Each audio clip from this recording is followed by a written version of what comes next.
I'm back. Well, what's going on today? I have another pedal in the series of pedals, that I keep renting from those Tone Buddy guys. Yeah, very interesting for me. Saved me a fortune. Save you a fortune too if you're near enough to be able to rent them. Oh, you can't. What a pity. Anyway, what's this one? It all looked exciting. Not until I got further down inside and learned that it was pink. But I got some manuals with it, bits and pieces like that, which is very helpful. Throw that over there. And there it is, a pink pedal. What on earth are these guys thinking at Tone Buddy? Well, here it is. You can't see much of it yet, but you're going to. Yeah, it's a Chase Bliss brand. Seem to be around a while by now. And this one's called the Mood. Yeah, don't get moody with me. Yeah, but it's actually, in some ways, it's like that. If you're laid back and you want to... Actually, you want the pedal to take over in some way, it could be a good thing. It's got lots of effects in there, but they're not that easy to describe.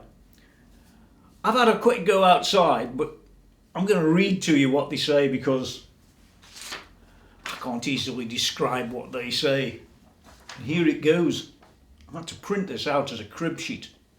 It says here, the latest in a long line of forward-thinking effects pedals from Chase Bliss, Mood is a 2-channel, granular, micro whipper and delay designed in conjunction with old blood noise endeavours on Drolo FX. Whoever or whatever they are. Mood is designed to be inspiring, and there are a never-ending array of ways to make the 2 channels interact with each other. Yeah, a left and a right. Yeah, we'll get to that though, don't worry. This results in a wealth of possible sounds, and you trust me now, it does. This pedal won't be for everybody. If you play metal, well, maybe not, but everything else, we'll see. The loop channel features 3 micro whippers that can be engaged at any time to loop lengths of your playing, while the wet channel features a selection of spatial effects. Each channel can be routed together in 3 different ways, allowing you to mix time stretch loops with delays, overdub and freeze your playing, and so much more. Yeah, it doesn't really mean much, does it? All sounds centre around the clock control, allowing you to slow or accelerate both sides simultaneously in harmonised steps, it says. You haven't got a clue, have you? No, neither had I. This is the problem with this sort of thing, isn't it? It's Minnesota-based Chase Bliss Audio has garnered a reputation making the most forward-thinking effects pedals around, formed around the company's digital brain, it says. Analog Heart, Mantra, all Chase Bliss audio pedals offer the perfect combination of whatever they say it does. What else we got here? As with all Chase Bliss audio pedals, the top-mounted dip switches, that's a lot of them. It says here, they allow for even more sonic exploration. Listen, enough of this, right? Let's get rid of that. Sonic exploration, my eye. What you need to do with one of these is you need to plug it in and spend half an hour with it. And if you do that, it's either for you or it isn't for you. But if you're one of these moody types, it could be for you. No, seriously. If you are somebody that plays more laid back stuff, or you want to sort of write something on the spur of the moment, try that, make sure you record it, or you'll never get it back. Yeah, it's right there. So, as always, what we're going to do is we're going to take a look inside first, because I've always felt that that's a good thing.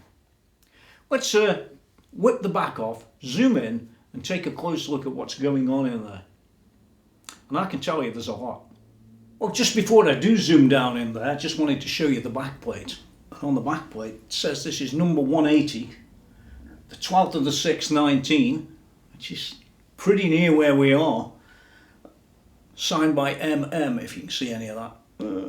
I assume you will. Let's go look closer now. Okay, well here we are taking a quick look inside the pedal. You can see straight off that this is something rather different, something rather nicer than most of the pedals I tend to look inside. It's actually extremely well made, as you can see from this. I mean, everything's surface mounted, but there's an air of quality to this pedal. There's no doubt about that. And it's not your average pedal. You can see that the design of this is something different. You know, you haven't got the same old, well, junk that you get in most of them. Other pedals, that is. This one, all surface mount, really well laid out. You can tell from things like that this has been cared for along its route, and it's got its little Chase Bliss information down there, the mood pedal. It's very hard to talk about because there's very little, well, there isn't any information if you want the truth, but it does show you a couple of little chips that look like they're programmable. And actually underneath this one here, this is like a rubber foot sticking on the top of a chip. This has got a chip underneath it too, so that's 3 programmable custom chips. And also you've got a pick chip up here, if you know what a pick chip is. It's like a programmable chip that you can design to do different things. You upload the code and it'll just merrily run away forever doing whatever it does. I might actually show you a few pictures on the screen of these 3 chips. Can't tell you anything about them. But I might not. In either case, the thing is really, really well made. I just wanted to get that across to you. Strangely, this pedal doesn't really talk much about CE approvals or FCC approvals. They might be there somewhere, but I couldn't find them. Anyway, nothing on the back, the real back, or inside the pedal. So there's an overall view of inside the Chase Bliss mood pedal, and other than the colour, it's awesome. Yeah. Let's go back. Okay, so let's have a walk around the outside of the pedal, the bits that you'll see in general. One of the things about Chase Bliss pedals is that they apparently always include a whole row of dip switches, so you can dip switch around. Yeah. Change the settings for different results, basically. Let's zoom in a bit closer on that. There you go. Hope you get an idea of that. There's a lot to cover, so I think you'd spend all day on these. You get an idea of the things you can change. It's actually upside down. Why would you print? Oh yeah, you'd print them upside down because when you're looking down from that way, you can read it. Well, that makes sense, doesn't it? So maybe I'll flip the pedal over. Okay, this is telling you the right way up now, what you'd see from above. Down is on, up is off. You can see that it's talking about the expression or ramp parameters. And on it goes. They're all across here. Time, length. I can't even read that one. Hope you can. Shape. Oh my God. Trails, sweep. More times, more this, more that. Anyway, we'll get to look at them maybe never again. I just want to show you that it's very, very adjustable on the end. And there, Chase Bliss on the end of the pedal, proudly announced digital brain analog heart. Well, maybe it is, maybe it isn't. On this side of the pedal, we've got the output, which you'll know what to do with, or you should do. But more importantly, there's a MIDI control here, which looks to me like that's probably connected with a 2 or 3 wire jack. A little bit unusual, but let's carry on round the pedal for now. And here's the other side. We've got an in, and we've got expression pedal or control pedal, basically. Goes in there. Lastly, more importantly, we've got a 9-volt DC connection that doesn't work off battery on this one. It's basically a Roland type of connector. Now I guess from an image like this you'd think everything would be nice and simple. Well, it isn't, because one of the problems with this pedal, in my opinion, it's only my opinion remember, is that this white text on pink really doesn't work. Now if they'd had black on pink, that could have been good. I mean, what do they think this pedal's for? Wimps. Very, very difficult to read, and yeah, so not easy to demonstrate to you what does what. So what I guess is we won't spend all day on this. This is just too much. You can see on camera that it's actually pretty hard to read, even with a camera as good as the one I've got, which seriously is money. This can't hack it. So I think we'll go back up top for now and have another chat about this pedal, little short chat, and then we can go and have a listen to it and see what it really sounds like. It is a little bit something out of the ordinary, and that's good. Yeah, much better than just looking at any old digital, drive pedal or some, I don't know, reverb or whatever. I don't know. There's so many pedals these days, it's unreal.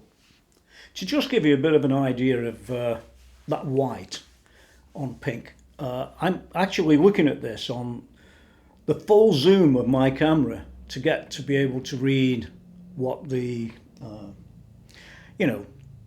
each thing does. That white's just crazy. And I'll give you an example of how far away we are so we can actually get to read it, because it don't work close up. Yeah, we're that far away. It's pretty scary. And you can just about make it out from there. But I wouldn't like to when you're standing above it on the floor. In fact, there's no chance. One of the biggest shortcomings of the pedal. Well, here I am, zoomed out. Yeah. And you've got a few bits of instructions and things that come with it. Digital brain, analog heart, power requirements. Yeah. MIDI configuration. You can print all this out, by the way, in a proper size rather than this tiny little thing, if that's what you want. I've got it over there. Yeah, if you've got eyes like mine, I mean, it's an evil owl, right? But you can't see in the dark. Yeah, control change messages, all that sort of stuff. Yeah. And then we've got these big, fat instructions. And as I said, I printed mine out. This is all well and good. Understanding the dip switches, all the stuff that you'd need to know. Well, you don't need to know. If you just twiddle with the knobs, it actually works. What they do provide you with a whole pile, that's what I like, a whole pile of examples. And I can tell you now, could be a good idea playing with the examples first. If you just twiddle the knobs, it's not quite the same. Yeah, and there it is. Lastly, FCC approval. The device complies with FCC approval, but it doesn't talk about CE approval, so should it be in Europe? Well, maybe. There's a lot of stuff like this that doesn't really have proper approvals on it. Anybody who knows anything about approvals should be on it, and it isn't. Strangely, it's not in the paperwork either. Doesn't bother me too much, but I should be pointing it out, shouldn't I? Oh, and one last thing, on this power requirement, I did skim it off over there. It actually needs at least 150 milliamps of power. And yeah, if you're using 100 milliamps, it's not good, it says. And they should know, it's Chase Bliss themselves. Yeah. Okay, well, we're going to go outside now. I'm not going to run through all of this. It's I can't even see it. Yeah, so we'll be going outside with that anytime now. Yeah, not this second. Hey, I've already heard this pedal, and I have to say, it's a pretty interesting pedal. If you don't do anything that's moody, it's a good name for it actually, then maybe it's not for you, but you're going to hear it anyway. But I would recommend you try one, and don't try it for 30 seconds or something. You need to try it for like half an hour at minimum. Minimum half an hour. Then you might get some idea of what it's up against or what it's offering. Very interesting pedal, very well made. By the way, it's £349 in the UK, so it might be $349 in the USA. Probably, yeah, probably is. Well made, feels good, and that's always important, isn't it? Well, what score would I give this thing? I have listened to it, like I said, and it's a pretty unique pedal. You know, these are the things to bear in mind. It's unique. You're not going to go and find one from Tom, Dick and Harry manufacturers with funny looking cases with bits of paint on costing $1,000 or something. I don't know. It's nothing like that. It's £349, so it's not a cheap one. So renting it from them guys up there, the Tone Buddy boys, actually would be a good idea. Now, you might have somebody like that if you're in America, or you might not. But if you haven't, somebody needs to start doing it over there. Anyway, if you're in England, Tone Buddy's common sense. I wouldn't want to pay £349 for a pedal and then find it's not really what I wanted. This one, really so well made. Shame about the CE. But I would still rate it pretty good, actually. This Mood name is really a very good descriptor of what the pedal's about. If you play atmospheric music, I'd call it atmospheric, yeah. Mood's a bit funny. Atmospheric's a bit better. I'd give this a 9 out of 10. Oh, why hasn't it got 10 out of 10? Well, there's two things. First of all, there's a CE approval, from what I can see. And secondly, it's that white lettering, it's awful. But using the pedal, you know, once you've got what you need out of it, yeah, it's a cool pedal. So, oops. So, I think that's it for the pedal. We're going to hear it any second now. Got lots of other stuff coming up, by the way. I've got a Joe Gagan pedal coming up. That's pretty presently. What else have I got coming up? Oh, I've got a video from the Dallas show that was G Brat's Guitars. He's a nice guy. Yeah, he's worth looking at. And I've got one or two other bits and pieces coming along. Oh yeah, Tom Murphy. I've got a little section of what Tom Murphy was doing and how he explains what he did to age his Gibsons. That's an interesting one. Don't forget to go to www.TonyMckenzie.com. Lots of reviews there. And I'll see you next time. Yeah. Now go and listen to it and get out of here. By the way, just before I do go, in my opinion, it always sounds better on clean. A clean channel.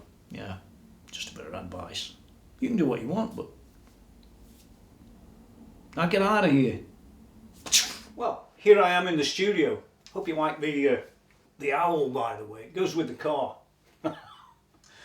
Anyway, here is the Mood pedal by Chase Bliss Audio. The examples. Now, listen, the examples of this are a bit weird. You can't just sort of plug it in and it'll just... Well, you can just plug it in and I guess all the tones are, well, not what you'd expect. Anyway, what I'm going to do is I'm going to plug it into this one. Don't get much better than that one. On the clean channel, of course. And it's all going to be very nice, yeah. Or at least it should be. Now all I'm going to do is use the presets that it says in the manual because I could be here for months, this thing. Oh, by the way, I'll be using this guitar, in case you've never seen this one before. You might have, you might not. But it's one of those... I made this in 2014 with parts from Warmouth and a load of other people. But they're all basically Fender licensed parts, except for the pickups, which this one was enhanced a little bit by using a Strat size pickup that sounds like a Telecaster pickup. I thought that was quite nice. And they're both JBE Danny Gatton, yeah. So this one can do almost all styles. But only rock with me.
Well, hey, where am I with the Chase Bliss pedal? Well, this isn't a pedal that I could use. Well, I found about, out of the 10 factory settings, I could probably use about 2 of them, personally. But that'd only be, well, I was in a mood. Which I think that makes sense, really. So if you step back and think about it, this is a pedal you'd probably spend time with, because you'd have to. There's a lot of settings, presets and things like that, but I think the real secret to this pedal is you sit here all day, twiddling around, until you get something that you can use. So it's, would I say it's a pedal for use all the time? It might be for some, but it isn't for me. I'm a rock guy, and it's not really up my street. But that doesn't mean that it's not a great pedal in its own way. It surely is. It's quite unique. And as for the switches on the end, oh my god, there's so many. You can see them. Well, you saw them before. So, you know, well-made pedal, very unique. If you've got a need for this pedal, great. If you haven't, if you don't think it's for you, well, go and check some other reviews on the playing, because some of those guys play an awful lot better than I do with a pedal like this. I'm not really that much into anything other than a regular delay and a bit of reverb. You know, the rest of it's a bit alien to me. It wasn't around when I was born. So anyway, that's it on the Chase Bliss Mood pedal. Make your own mind up, but do have a look at other people playing through this thing, because I noticed a lot of them were tweaking around all the time, you know, trying to get something different. And you're right, you do get something different. So that's it for the Chase Bliss pedal. Now get out of here.